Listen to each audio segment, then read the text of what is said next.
Hello friends, मैं हूं निर्मला। मेरे किचन में आपका बहुत बहुत स्वागत है। सुबह शाम की छोटी मोटी भूख में यदि कुछ हल्का फुल्का और टेस्टी खाने को मिल जाए तो मज़ा आ जाए।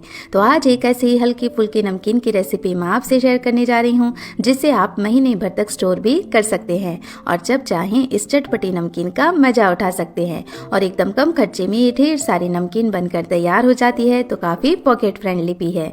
इस मज़ेदार नमकीन को बनाने के लिए हमें चाहिए होगा पोहा, जिसे चिवड़ा भी कहा जाता है। पोहा मोटा और पतला दो तरह का आता है, तो आप इस नमकीन को बनाने के लिए मोटे या पतले किसी भी तरह के पोहे का इस्तेमाल कर सकते हैं। और मैंने यहाँ पर 400 ग्राम पोहे का इस्तेमाल किया है। तो अब जो पोहा होता है ना, उसमें थोड़ा सा स्टार्च भी आता है, थोड़ी सी डस्ट भी आती है, तो इसके लिए हम क्या करेंगे, इसे छान लेंगे। छान कर ही हम इसका इस्तेमाल करेंगे। तो यहाँ पर एक प्लेट मैंने ले ली है और इस तरह की मोटी छेद की छलनी लेकर इसमें थोड़ा थोड़ा करके पोहा डालते जाएंगे और इसे छानते जाएंगे। तो देखिए, इसमें से इस तरह से थोड़ी बहुत डस्ट होगी, वो बाहर आ जाएगी, क्योंकि पोहा को हम धो तो सकते नहीं, इसलिए इस तरह से छान करके ले लें। तो बस सारा पोहा मैंने इसी तरह से छान करके ले लिया है। तो पोहा को एक बार हम साइड में रख देते हैं, इसका इस्तेमाल हम बाद में करेंगे। सबसे पहले हम नमकीन बनाने के लिए एक मसाला तैयार करेंगे। तो इसके लिए एक ग्राइंडर जार में डालेंगे 2 चम्मच साबुत धनिया, और साबुत धनिया नहीं लेते हैं तो आप पाउडर भी ले सकते हैं इसका। फिर लेंगे 1 चम्मच साबुत जीरा, 1 चम्मच ही लेंगे सौंफ, इसका फ्लेवर बहुत ही अच्छा आएगा नमकीन में।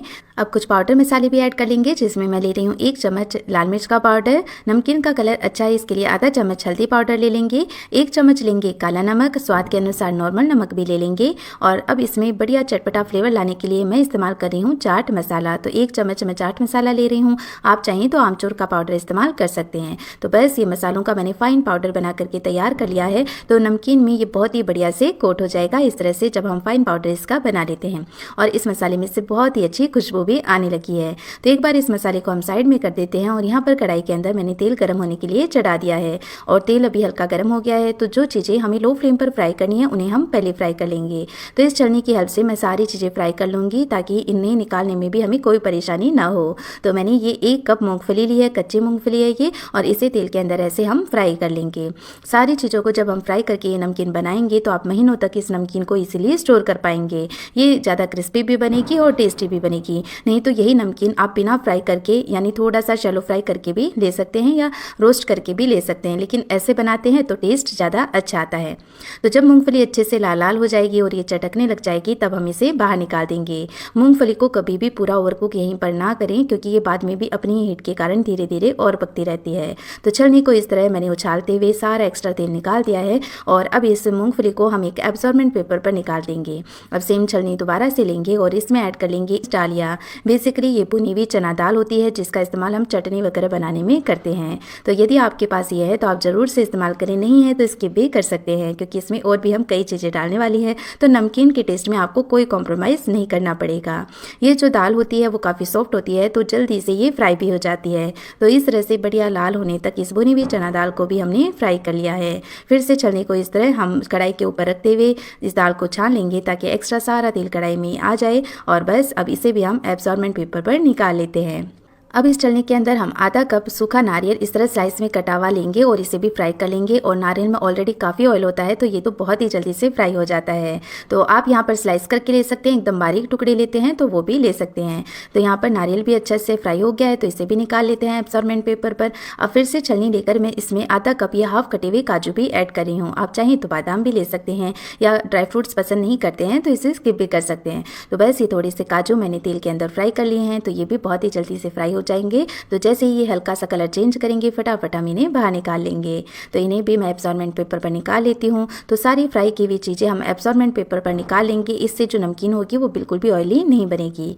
अब मैं इसमें आधा कप किशमिश भी ऐड कर रही हूँ, और किशमिश तो बहुत ही जल्दी से फूल जाती है। तो जैसे ही ये फूल जाएगी, हम इसे और ज़्यादा नहीं पकाएंगे, इसे तुरंत ही बाहर निकाल लेंगे। तो अभी ये काफ़ी अच्छे से फूल गई है। और किशमिश आप ज़रूर से डालें, किशमिश का फ्लेवर इस नमकीन में बड़ा ही अच्छा लगता है। जब आप इस नमकीन को खाएंगे तो बीच बीच में जो किशमिश का मीठा फ्लेवर होगा, वो इस नमकीन के टेस्ट को और भी बढ़ा देगा। तो किशमिश भी निकाल कर मैंने साइड में कर दी है। और अब इसमें ये 10 से 12 इस तरह से कटी हुई हरी मिर्च ऐड कर रही हूँ। और जब हरी मिर्च आप फ्राई करें तो थोड़ा आप कढ़ाई में डालें, फिर छलनी को ऊपर करें, फिर थोड़ा फ्राई करें। तो ऐसा करने से क्या होगा कि जो हरी मिर्च होगी ना, वो तड़केगी नहीं, वरना क्या होगा, एक साथ ही आप फ्राई करेंगे तो ये उछल कर बाहर आने लगती है। तो बस ये हरी मिर्च भी अच्छी फ्राई हो गई है। और बाद में जब ये रूम टेम्परेचर पर आ जाएगी तो एकदम ड्राई हो जाएगी। तो नमकीन में इसका फ्लेवर भी अच्छा लगेगा, और इसीलिए आप हरी मिर्च के साथ इस नमकीन को स्टोर भी कर सकते हैं। अब इस चलनी के अंदर मैं डाल रही हूँ करी पत्ता, तो 20 से 25 करी पत्ता लेकर इन्हें भी इस तरह ऊपर नीचे करते हुए बढ़िया से फ्राई कर लेंगे। तो ये भी बढ़िया क्रिस्पी हो गए हैं और ये जल्दी से ही फ्राई हो जाते हैं। तो करी पत्ता का इस्तेमाल भी आप ज़रूर से करें, इसका फ्लेवर इस नमकीन में बड़ा ही अच्छा लगता है। तो करी पत्ता को भी हम निकाल देते हैं साइड में और अब हम पोहा को भी फ्राई कर लेंगे। तो पोहा को एक साथ न डालकर इस तरह बैचेस में हम फ्राई करेंगे ताकि तेल का टेम्परेचर डाउन ना हो। और पोहा को हमेशा हाई फ्लेम पर फ्राई करें, तो इससे पोहा बढ़िया से क्रिस्पी भी हो जाएगा और ये ज़्यादा ऑयल को भी एब्जॉर्ब नहीं करेगा। तो देखिए जैसे ही हमने पोहा तेल के अंदर फ्राई किया, ये कितने अच्छे से फूल गया है। तो अब इस पोहा को भी एब्जॉर्बेंट पेपर पर निकालते जाएंगे। तो बस सेम वे में सारा पोहा मैं इसी तरह से फ्राई करके ले लूँगी। ये नमकीन मैंने पोहा से बनाई है और इसी तरह से चावल से बना हुआ मुरमुरा, जिसे लाई भी कहते हैं, उससे भी आप बना सकते हैं। तो पोहा या लाई दोनों का इस्तेमाल करके भी ये नमकीन बनाई जा सकती है या सिर्फ लाई से भी बनाई जा सकती है।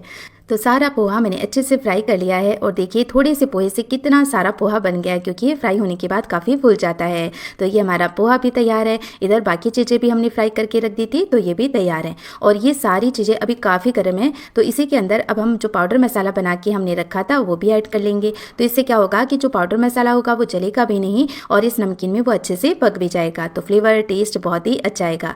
तो एक बड़े बर्तन के अंदर इन सारी चीज़ों को मैं ट्रांसफ़र कर लूँगी। तो ये मैंने पोहा डाल लिया है पतीले के अंदर और देखिए मैं इसे तोड़कर आपको दिखाती हूँ, है ना, ये कितना ज़्यादा क्रिस्पी और बिल्कुल भी ऑयली नहीं है। और इसी तरह से ये बाकी चीज़ें भी मैं ऐड कर लूँगी और अब इसके अंदर ये पाउडर मसाला ऐड कर लेंगे। अब इस पाउडर मसाले के साथ साथ हम इसमें ऐड करेंगे 2 चम्मच पीसी हुई चीनी। तो ये आप ज़रूर से इस्तेमाल करें, इससे सारे फ्लेवर्स बैलेंस हो जाते हैं और नमकीन बहुत ही बढ़िया लगती है खाने में। यहाँ पर मैंने 2 चम्मच सफ़ेद तिल लेकर इन्हें भी फ्राई कर लिया है। तो ये तिल क्या है, अभी काफ़ी गर्म है, तो मसाले के ऊपर हम इस तरह से इसे डाल देंगे। तो मसाले में बिल्कुल भी कच्चापन नहीं रहेगा। शुरुआत में पतीले को आप ऊपर एक प्लेट लगाकर ऐसे शेक करें ताकि जो ड्राई मसाला है वो ऊपर उछल कर बाहर ना आए। फिर इसे खोलकर ऐसे हम बढ़िया से टोस्ट कर लेंगे। तो सारे मसाले इवनली पूरी नमकीन में कोट हो जाएंगे और देखिए कितनी सारी नमकीन बनकर के तैयार हो गई है, वो भी एकदम कम समय और कम मेहनत में। और बहुत ही टेस्टी ये नमकीन बनकर के तैयार हो जाती है। इस नमकीन को आप अच्छे से ठंडा कर लें और ठंडा करने के बाद किसी भी एयर टाइट कंटेनर में आराम से लंबे समय तक स्टोर करें। और जब चाहें आप कुछ हल्का फुल्का खाना या चटपटा खाना, तो इस नमकीन का मज़ा ज़रूर उठाएं। तो फ्रेंड्स, ये बनाने में भी आसान है और लंबे समय तक स्टोर भी की जा सकती है और घर पे बनी है। भले ही हमने इसे फ्राई किया हो, लेकिन घर पे बनी हुई है तो हमने ना ही इसमें कोई केमिकल डाला है, ना ही कोई आर्टिफिशियल कलर डाला है। तो इससे ये नमकीन घर की बनी है, इसलिए मैं तो यही कहूँगी कि ये मार्केट वाली नमकीन से तो कहीं ज़्यादा हेल्दी है। तो अगर आपको ये नमकीन की रेसिपी पसंद आए तो प्लीज़ वीडियो को लाइक करें, ज़्यादा से ज़्यादा अपने फ्रेंड्स और फैमिली के साथ शेयर करें। मैं फिर से मिलूंगी आपको एक ऐसी और नई मज़ेदार रेसिपी के साथ। तब तक के लिए टेक केयर, बाय बाय।